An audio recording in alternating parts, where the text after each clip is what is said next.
hari ini? Baik, oke, luar biasa. Oh, semangat sekali ya hari ini. Iya dong. Luar biasa ya. Hari ini kita akan melakukan layanan klasikal. Tapi sebelum kita masuk dalam materi, Ibu minta dari adik-adik semua salah satu pimpin kita dalam doa. Silakan yang sukarela. Baik, Ibu Guru dan teman-teman, mari kita siapkan hati dan batin kita untuk berdoa. Doa dimulai. Berdoa selesai. Terima kasih sudah membimbing kita dalam doa. Ibu baik, adik-adik, sebelum kita masuk dalam materi hari ini, kita akan melakukan ice breaking. Ice breakingnya, Ibu akan memberikan clue-nya saya minta. Kita latihan dulu ya contoh. Jadi contohnya itu, kalau Ibu katakan bahwa saya minta dan kalimat lanjutannya apa, berarti adik-adik melakukan itu. Tetapi ketika Ibu mengatakan, Ibu tidak mengatakan kalimat saya minta, maka adik-adik tidak perlu melakukannya. Ya, oke? Iya, Kita coba satu kali. Saya minta kalian berdiri. Ya. Kalian duduk.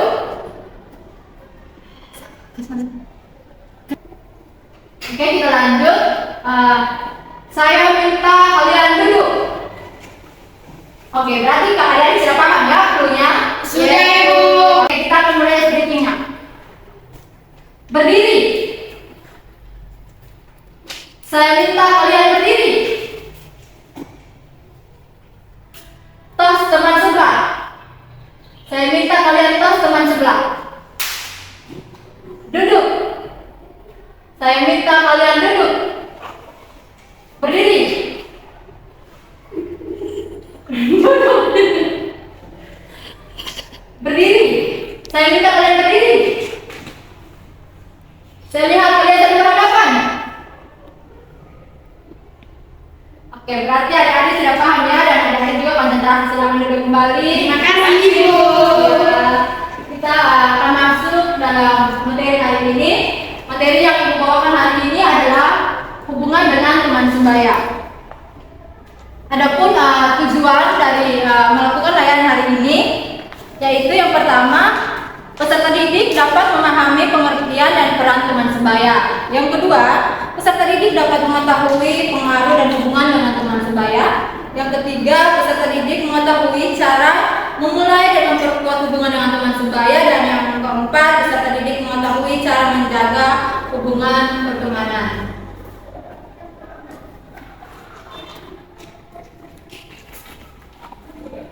Di sini Ibu akan menjelaskan langkah-langkah kegiatan dan tugas dan tanggung jawab Ibu sebagai guru dan juga adik-adik sebagai siswa. Di sini tugas Ibu sebagai guru adalah Ibu akan menjelaskan materi tentang hubungan dengan teman sebaya kepada adik-adik sekalian, dan tugas adik-adik sekalian adalah duduk, mendengarkan, menyimak, dan nanti di akhir sesi kita akan melakukan diskusi bersama.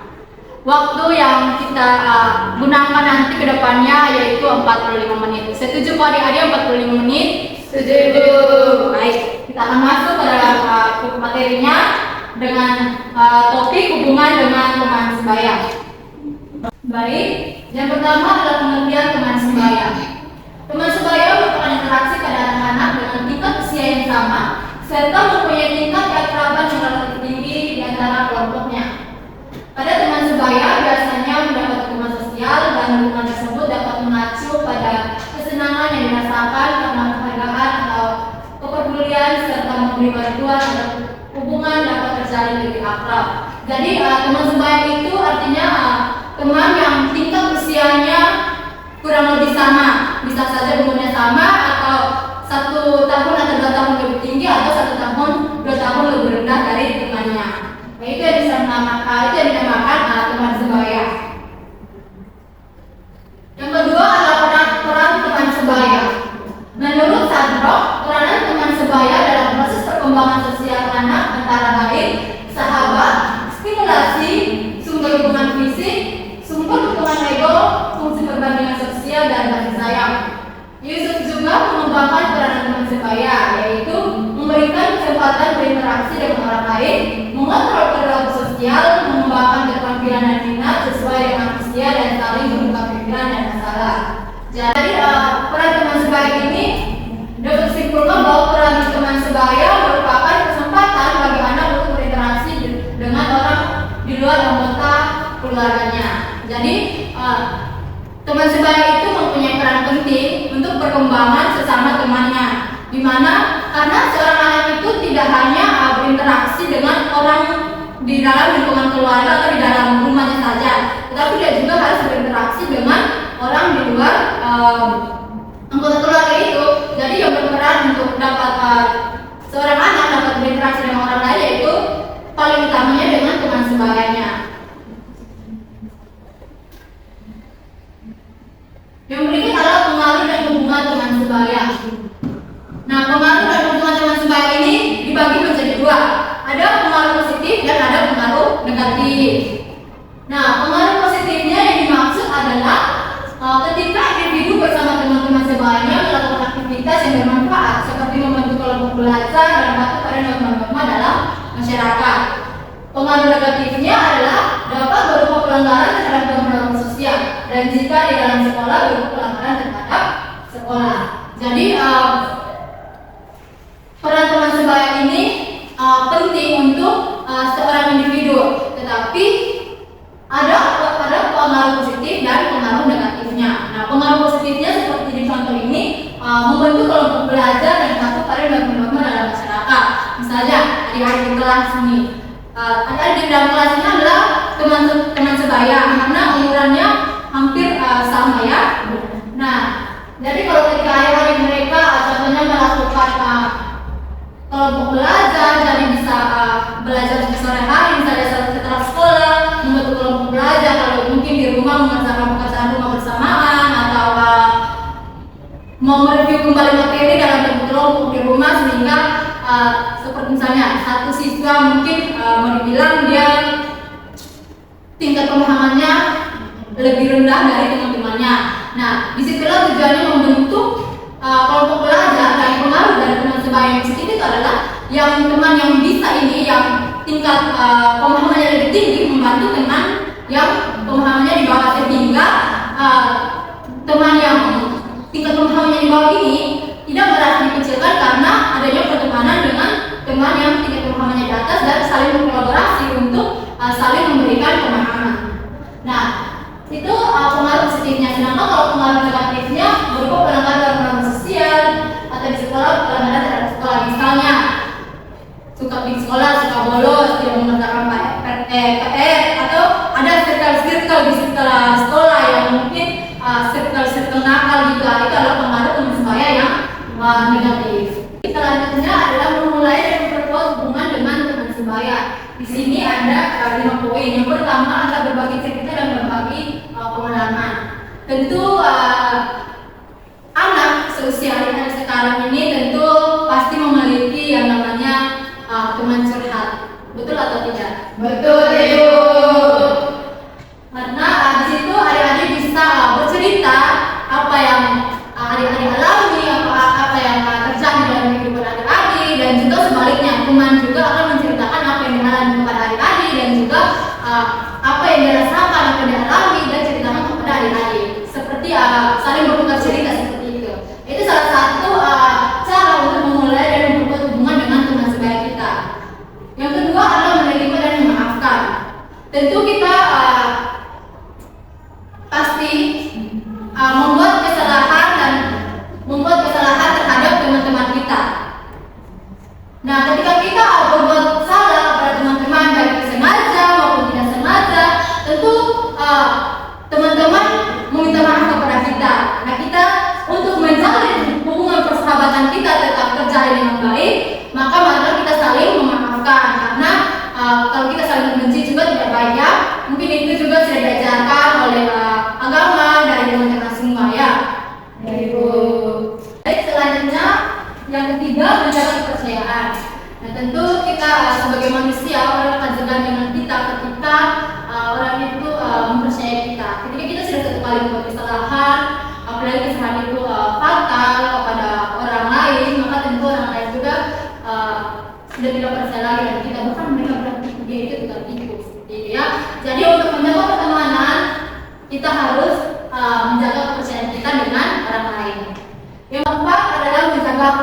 komunikasi. Di usia adik-adik sekarang yang 17-18 tahun, tentu kadang emosional adik-adik tidak dapat terkontrol dengan baik, di mana kata-kata yang ada di keluaran itu mungkin menyakiti hati dan perasaan orang lain. Nah, jadi di sini yang Bapak telah menjelaskan di mana apa yang kita bicarakan biar itu tidak menyakiti hati orang lain, sehingga hubungan kita dengan orang lain itu tetap terjaga. Karena misalnya adik-adik sekarang ini di usia yang rentannya emosionalnya tidak terkontrol dengan baik. Kalau misalnya Nona Putri sudah salah kata dengan Nona Viola, pasti Nona Viola sudah sakit hati dan tidak mau berbicara lagi dengan Nona Putri. Nah, itu anak-anak zaman sekarang di mana mereka lebih memendam itu dalam hati, tidak mau mencerahkan kepada temannya. Kalau teman Viola mengatakan kepada teman Putri itu kata-katanya mungkin terlalu kasar, saya cepat sakit hati. Nah, mungkin dengan begitu teman Putri juga akan untuk berbicara ke depannya itu sudah lebih lembut, di mana itu juga menjaga perasaannya teman Viola. Dengan begitu hubungan pertemanannya tetap terjaga. Dan yang kelima adalah mengutamakan kejujuran. Nah, ini sama juga dengan menjaga kepercayaan ya, di mana kita harus bersikap jujur dan menjaga kepercayaan kita dengan orang lain, sehingga hubungan pertemanan kita dengan teman kita itu tetap terjalin dengan baik ya. Sampai sini adik-adik paham? Paham, Ibu. Baik, kita lanjut ya. Yang berikut adalah cara menjaga sebuah hubungan pertemanan. Yang pertama, hormatilah teman. Ya, namanya teman sebaya, tapi tidak selamanya teman itu sama umur. Kalau 17 dengan 17, ada juga yang bisa umurnya satu tingkat atas kita atau di satu tingkat di bawah kita. Nah, dengan begitu kita harus menjaga tutur kata kita, karena kita juga berbicara dengan orang yang lebih tua dari kita, tentu kita harus sopan ya. Kalau misalnya kita dengan teman yang umurnya satu tingkat di atas kita, tentu kita harus menyapanya dengan sapaan yang lebih sopan seperti kakak atau nona, kakak nyom, yang gitu ya, sehingga terkesannya kita lebih menghargai teman kita itu. Karena tentu adik-adik semua di sini ini punya umur berbeda atau semuanya sama? Ada yang beda. Itulah perbedaan dari kita harus saling menghormati ya. Yang kedua adalah tidak bercanda atau terlaluan. Ya, karena begini, Ibu melihat adik-adik di sini kadang bercandanya itu mungkin bawa-bawa nama orang tua atau mengejek atau istilahnya membuli yang pembulian verbal ya, menggunakan kata-kata. Contohnya itu yang Ibu lihat, yang Ibu amati dari sini, kadang adik-adik itu menyapa temannya dengan sapaan nama orang tua atau dengan istilah-istilah lain yang adik-adik buat. Misalnya teman yang pendek, adik-adik bisa menyapa bahwa ini kamu pendek sekali, atau yang terlalu tinggi adik-adik menyapa dengan kutilang, kurus tinggi langsing misalnya. Nah, dengan begitu itu sudah salah satu bercanda yang keperluan ya, karena kita tidak tahu si A ini sakit hati tidak dibilang begitu, si B ini sakit hati tidak dibilang begitu, tapi tentunya sakit hati ya, karena orang tuanya memberi nama yang istimewa, tapi kita menyapanya dengan sapaan yang berbeda. Yang ketiga adalah saling membantu. Tentu kita adalah manusia yang dimana kita saling membutuhkan satu sama lain. Di situ misalnya Nona Viola mau mengerjakan PR matematika, namun Nona Viola bingung misalnya di nomor 3. Di situ Nona Diana bisa membantu Nona Eca ketika Nona Diana lebih memahami nomor 3 dibanding Nona Eca. Itulah istilahnya saling membantu ya, sehingga hubungan pertemanan antara Nona Viola dan Nona Diana tetap terjalin dengan baik. Karena kalau misalnya Nona Viola minta tolong kepada Nona Diana, lalu Nona Diana menolak, tidak mau membantu, padahal Nona Viola tahu kalau Nona Diana itu paham nomor 3. Nah, itu akan menjadi satu konflik dan dimana hubungan pertemanannya akan renggang. Ya. Yang keempat, saling mengingatkan. Nah, ini penting juga nih. Misalnya Nona Putri lupa kalau hari ini jadwal tiket untuk membersihkan kelas mungkin. Nah, di situ nanti Nona Gumpildis bisa mengingatkan, Nona Putri hari ini jadwalnya Nona Putri membersihkan kelas. Itu sederhana tapi sangat berarti ya. Itu nanti saling mengingatkan, atau bisa juga lupa mengerjakan PR, atau mungkin sekarang ini sudah zamannya anak-anak milenial di mana semua sudah punya HP ya, bisa WhatsApp teman jangan lupa kerja PR, atau ajak teman kita kerja PR sama-sama ayo gitu ya. Yang kelima adalah saling berbagi. Nah, saling berbagi sama juga seperti tadi yang disampaikan, seperti saling mengerjakan PR bersama ya. Jadi satu yang tidak belum begitu memahami, teman yang satu yang sudah lebih memahami ya saling membantu, sehingga saling berbagi ilmu, jangan pelit ilmu, biar ada di semua ini suksesnya sukses sama-sama, selesai sekolahnya selesai sama-sama, mendapatkan nilai baik juga sama-sama ya. Karena ada di sini semua berteman toh, atau ada yang saling membenci dalam kelas? Tidak ibu, anak-anak semua saling berteman, saling membantu, saling menghargai sesama temannya. Baik, sekian yang dapat disampaikan terkait dengan topik hubungan dengan teman sebaya.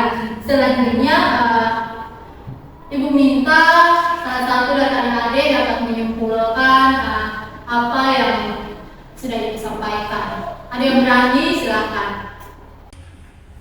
Nona Inviola, silakan. Baik Ibu, terima kasih atas kesempatannya. Jadi yang saya dapatkan dari materi hari ini itu untuk membangun hubungan pertemanan yang baik dengan teman sebaya itu kita harus lebih saling menghargai, saling membantu, menolong, dan juga agar hubungan pertemanan kita dengan orang lain itu bisa terjaga, kita harus menjaga kepercayaan dari orang tersebut. Begitu saja Ibu. Baik, terima kasih Nona Inviola. Mari kita berikan tangan untuk baik, selanjutnya Ibu akan memberikan kepada adik-adik lembar kerja kegiatan peserta didik. Nah, di sini ada nama dan kelas, nanti ada isi nama dan kelas. Setelah itu ada beberapa pertanyaan. Di sini ada isi sesuai dengan apa yang adik-adik pahami dari penjelasan yang Ibu sampaikan tadi ya. Iya Ibu.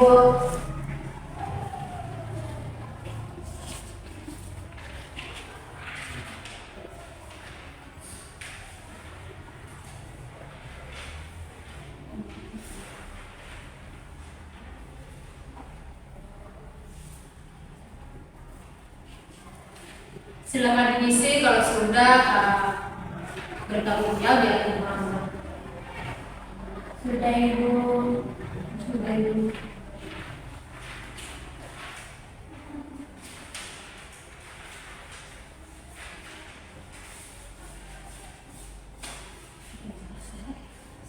Baik, terima kasih Nona Viola yang sudah membantu Ibu dalam pengumpulan. Selanjutnya Ibu akan memberikan kepada adik-adik lembar evaluasi hasil layanan dunia klasikal ya.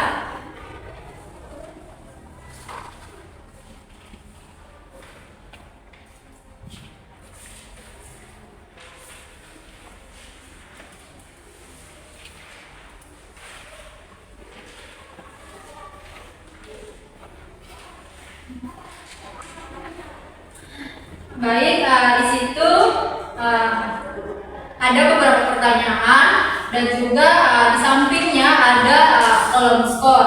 Di situ untuk skor 4 artinya sangat baik, skor 3 artinya baik, skor 2 artinya cukup baik, dan skor 1 artinya kurang baik. Nah, di situ adik-adik membaca soalnya dan mencentang pada nomor skor sesuai penilaian adik-adik terkait dari materi yang telah disampaikan. Dan di bawah sebelah ujung kiri juga di situ ada nama peserta didik dan juga tanda tangan. Jadi adik-adik tulis nama adik-adik lalu ditanda tangan. Silakan.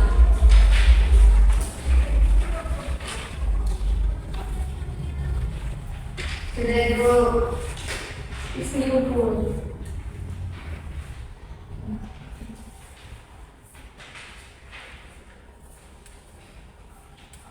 Baik, terima kasih Nona Isti sudah membantu. Dengan demikian, Ibu rasa pertemuan kita hari ini cukup sampai di sini. Semoga apa yang sudah Ibu sampaikan tadi dapat bermanfaat untuk adik-adik semua dalam menjalin dan membangun hubungan yang baik dengan hubungan pertemanan dengan teman sebaya. Tadi kita telah mengawali dari doa, maka kita menutupnya juga dengan doa. Ibu minta satu dari adik-adik semua memimpin kita dalam doa. Silakan.